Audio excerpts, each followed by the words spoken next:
Bacaan dari Nubuat Daniel. Aku, Daniel, melihat dalam penglihatan waktu malam. Nampak seorang seperti anak manusia datang dari langit bersama awan gemawan. Ia menghadap Dia yang lanjut usianya dan diantar ke hadapannya. Kepada yang serupa anak manusia itu diserahkan kekuasaan, kehormatan, dan kuasa sebagai raja. Dan segala bangsa, suku bangsa, dan bahasa mengabdi kepadanya. Kekuasaannya kekal adanya, dan kerajaannya takkan binasa. Demikianlah sabda Tuhan.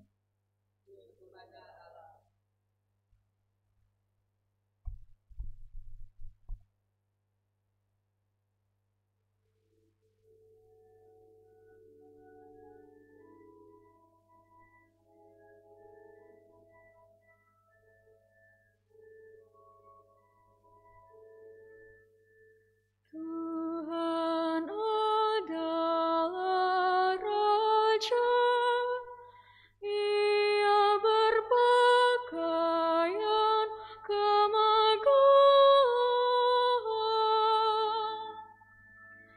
Tuhan adalah Raja, Ia berpakaian kemegahan. Tuhan adalah Raja, Ia berpakaian kemegahan, dan kekuatanlah ikat pinggangnya. Tuhan adalah Raja, Ia berpakaian kemegahan. Sungguh telah tegaklah dunia, tidaklah lagi goyah. Takhtamu tegak sejak dahulu kala, dari kekal Engkau ada. Tuhan adalah Raja, Ia berpakaian kemegahan.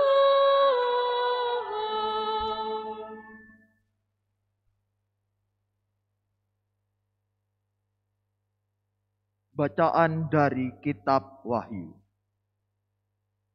Yesus Kristus adalah saksi yang setia, yang pertama bangkit dari antara orang mati, dan yang berkuasa atas raja-raja bumi ini. Dia mengasihi kita, dan berkat darahnya Ia telah melepaskan kita dari dosa kita. Dia telah membuat kita menjadi suatu kerajaan dan menjadi imam-imam bagi Allah Bapanya. Bagi Dialah kemuliaan dan kuasa sampai selama-lamanya. Amin. Lihatlah, Ia datang dengan awan-awan, dan setiap mata akan melihat Dia, juga mereka yang telah menikam Dia, dan semua bangsa di bumi akan meratapi Dia. Ya, amin. Aku adalah Alfa dan Omega, firman Tuhan Allah, yang kini ada, yang dulu sudah ada, dan yang akan tetap ada, yang Maha Kuasa. Demikianlah sabda Tuhan.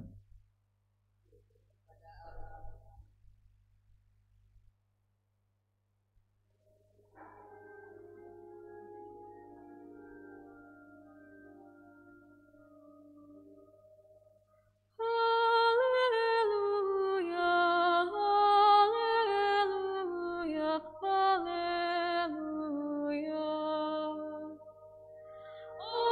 Haleluya, haleluya.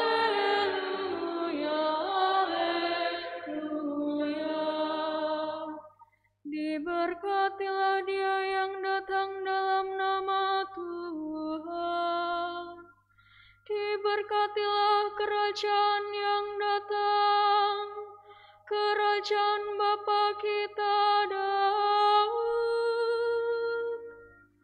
Haleluya, haleluya, haleluya.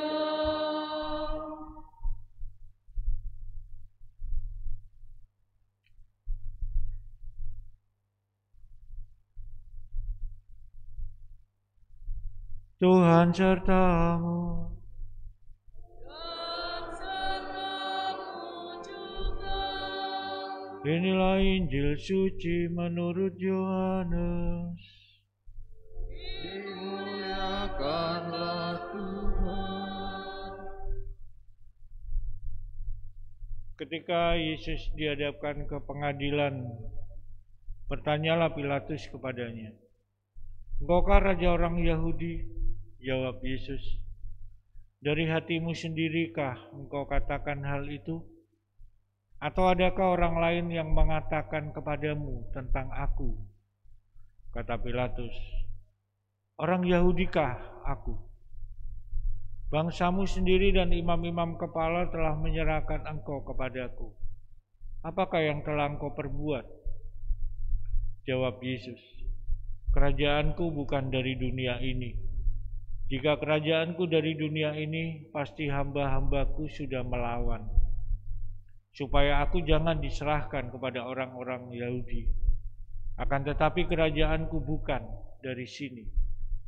Maka kata Pilatus kepadanya, "Jadi engkau adalah raja?" Jawab Yesus, "Seperti yang kau katakan, aku adalah raja. Untuk itulah aku lahir, dan untuk itulah aku datang ke dunia ini, yakni untuk memberi kesaksian tentang kebenaran.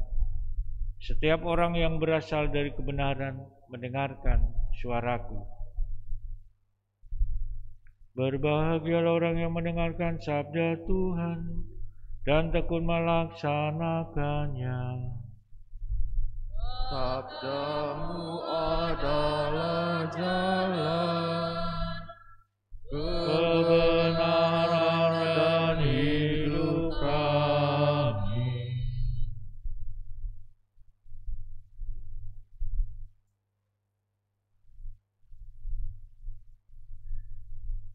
Bapak Ibu saudara-saudari yang dikasihi Tuhan, hari ini saya akan membacakan surat Gembala Ardas 2022 bagi umat Katolik Keuskupan Surabaya dengan tema Bersatu dengan Kristus dalam Perjalanan Bersama. Para romo, suster, bruder, frater, katekis, dan saudara sekalian umat Allah di Keuskupan Surabaya yang terkasih, kita menyaksikan bahwa sampai saat ini pandemi COVID-19 di negara kita masih berlangsung. Oleh karena itu tidak sedikit umat yang menjalankan aktivitas agamanya dengan perasaan ragu-ragu dan penuh kehati-hatian. Hal tersebut bukan merupakan sikap yang salah demi kesehatan dan keselamatan. Namun demikian, bila kita berjalan dalam keraguan-raguan terus-menerus, justru malah menambah kekeringan rohani bagi hidup kita. Maka marilah berjalan dengan penuh kepastian, dengan perilaku yang baru, yaitu dengan terus disiplin menjalankan protokol kesehatan. Kita perlu mengakui selama masa pandemi ini kehidupan beragama dalam kehidupan beriman serta pelayanan gereja sangat terganggu. Dalam penerimaan sakramen-sakramen pun banyak di antara kita yang merasa terganggu. Sakramen Ekaristi sebagai sumber dan puncak kehidupan menggereja, kekuatan ilahi, makanan surgawi, terpaksa kita lakukan secara daring. Dan kita menerima komuni batin yang bagi banyak umat menjadikan kurang mantap. Demikian juga penerimaan sakramen dan pelayanan lainnya. Misalnya sakramen pengurapan orang sakit bagi penderita COVID-19 yang mestinya dibutuhkan kehadiran seorang pastor tidak bisa dilakukan dengan semestinya. Anak-anak yang baru sambut komuni setelahnya tidak boleh ke gereja karena harus menaati aturan umur. Mungkin masih banyak lagi pelayanan-pelayanan yang tidak bisa dilakukan dengan baik dan maksimal. Seperti penerimaan sakramen Krisma selama tahun 2020 terpaksa saya batalkan. Memang situasinya darurat atau tidak normal. Tetapi semuanya membuat ada sesuatu yang kurang dalam mengungkapkan iman sebagai umat Katolik. Akibatnya tidak sedikit umat yang merasa kecewa, sedih, merasa kekeringan rohani dalam menjalani hidup sebagai umat beriman di masa pandemi ini. Maka saya mengajak para romo dan seluruh umat Allah di Keuskupan Surabaya, marilah di tahun 2022 ini kita bertekad bersama-sama untuk memulihkan kembali kehidupan rohani kita yang terluka, kehidupan rohani yang kering akibat virus COVID-19. Marilah kita kembali dan semakin mencintai Ekaristi. Saya tidak mengatakan bahwa saat ini Anda tidak mencintai Ekaristi, tetapi saya mendengar hanya dengan melihat YouTube di acara misa, Anda sudah merasa merayakan misa. Apalagi acara misa yang Anda lihat di YouTube itu merupakan siaran tunda. Hal seperti itulah yang kurang tepat. Untuk itu marilah kita merayakan Ekaristi dengan benar. Dan seandainya Anda masih ada kekhawatiran, kecemasan, ketakutan, sehingga Anda terpaksa harus mengikuti Ekaristi dengan cara live streaming atau daring, hal itu haruslah dilakukan dalam waktu yang sama. Maksudnya bukan merupakan siaran tunda. Demikian juga marilah membangkitkan kembali dinamika persekutuan di paroki, lingkungan, dan komunitas. Kita tahu bahwa gereja bukan sekedar organisasi saja, tetapi merupakan kumpulan anggota umat Allah yang hidup bersekutu, bersatu dalam nama Tuhan. Kehidupan menggereja terbangun dalam semangat kebersamaan, berusaha menolong anggotanya yang mengalami kesulitan atau kesusahan, karena kita adalah satu kesatuan keluarga Allah, yaitu gereja. Gambaran mengenai persekutuan model jemaat perdana dapat menjadi cermin bagi kita untuk membangun persekutuan umat di lingkungan. Cara hidup umat perdana ini tetap menjadi cita-cita yang terus diupayakan, diperjuangkan, dan diwujudkan sepanjang waktu. 5 hal di dalam membangkitkan persekutuan, yaitu persaudaraan, mendengarkan sabda, solidaritas, perayaan iman atau doa, dan memberi kesaksian iman. Para romo, saudara-saudari umat Allah yang terkasih, sebagaimana direkomendasikan oleh Musyawarah Pastoral tahun 2019, pada tahun 2022 merupakan tahun bersatu dengan Yesus. Dalam buku 3 seri Mupas 2019 direncanakan untuk 4 tahun dari 2021 sampai 2024. Prioritas kebijakan pastoral keuskupan kita difokuskan pada hidup berlingkungan, agar terjadi penguatan akar jati diri gereja bagi warga lingkungan, baik sebagai pribadi, keluarga, dan sebagai lingkungan dalam membangun persekutuan yang kokoh. Ada nilai yang harus dihayati, instrumen pastoral, dan agenda.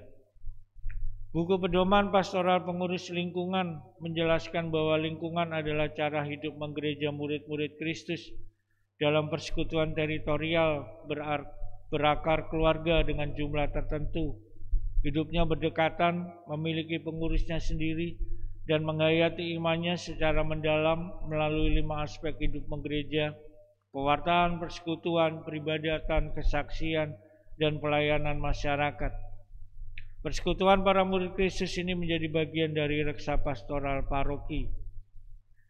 Dengan demikian umat beriman di lingkungan mempunyai ruang gerak luas untuk membuat gereja menjadi bermakna dalam masyarakat. Sembari berfokus pada hidup berlingkungan, saya mengajak kepala paroki-paroki di Keuskupan Surabaya untuk melengkapi data yang diperlukan bagi karya pastoral kita. Karena dengan mempertimbangkan data-data tersebut, program pastoral bisa direncanakan dengan tepat sehingga pelaksanaannya pun membawa dampak positif bagi perkembangan umat. Para romo, saudara-saudari umat Allah yang terkasih, di tahun 2021 kita juga dipanggil untuk mengikuti sinode oleh Bapak Suci Fransiskus. Bapak Suci Paus Fransiskus mengajak seluruh gereja merenungkan tema yang menentukan bagi hidup dan misi gereja setelah kurang lebih 50 tahun berjalan bersama dari Konsili Vatikan II.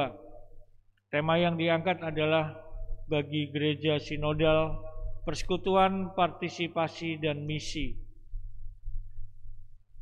Persiapan sinode para uskup ke-16 ini sudah dibuka pada tanggal 9 sampai 10 Oktober dengan sebuah upacara di Roma. Tahapan berikutnya akan melibatkan seluruh umat Allah di seluruh dunia melalui gereja partikular atau keuskupan, melibatkan umat ekumene dan umat antar agama. Baru kemudian pada bulan Oktober tahun 2023 yang disebut sidang umum biasa ke-16 akan diikuti tahap implementasi yang kembali akan melibatkan gereja-gereja partikular. Dengan acara ini Bapak Suci Paus Fransiskus sedang memanggil gereja untuk menemukan kembali sifat sinodal yang mendalam. Penemuan kembali akar sinodal gereja ini akan menyangkut proses belajar bersama dengan rendah hati bagaimana Allah memanggil kita menjadi gereja pada milenium ketiga. Proses sinodal ini tidak perlu dipandang sebagai beban berat yang bersaing dengan proses ardas keuskupan kita, justru meneguhkan ardas kita. Dan saya berpendapat keduanya saling mendukung dalam kerangka pelayanan pastoral. Maka saya memberi tema surat Gembala Ardas ini, bersatu dengan Kristus dalam perjalanan bersama. Apalagi proses sinode gereja universal ini hampir mirip musyawarah pastoral tahun 2009 dan tahun 2019 seperti yang pernah kita lakukan, mendengarkan suara dari bawah yang akhirnya menghasilkan arah dasar berpastoral di keuskupan kita. Marilah kita dukung bersama, semoga kesempatan bersama ini menggerakkan pertobatan dan berbuah dalam misi. Bersama Yesus, Bunda Maria, dan Bapak Yosef, marilah kita berdoa agar proses sinodal boleh berjalan dengan baik dan lancar. Demikian juga perwujudan ardas di tahun bersatu dengan Yesus dalam Ekaristi tahun 2022 boleh menghasilkan buah-buah yang bermanfaat bagi persekutuan umat di Keuskupan Surabaya. Akhirnya selamat merayakan Hari Raya Kristus Raja Semesta Alam dan mempersiapkan Natal tahun 2021. Salam sehat selalu. Surabaya, 8 November 2021. Monsinyur Vincentius Sutikno Wicaksono, Uskup Surabaya.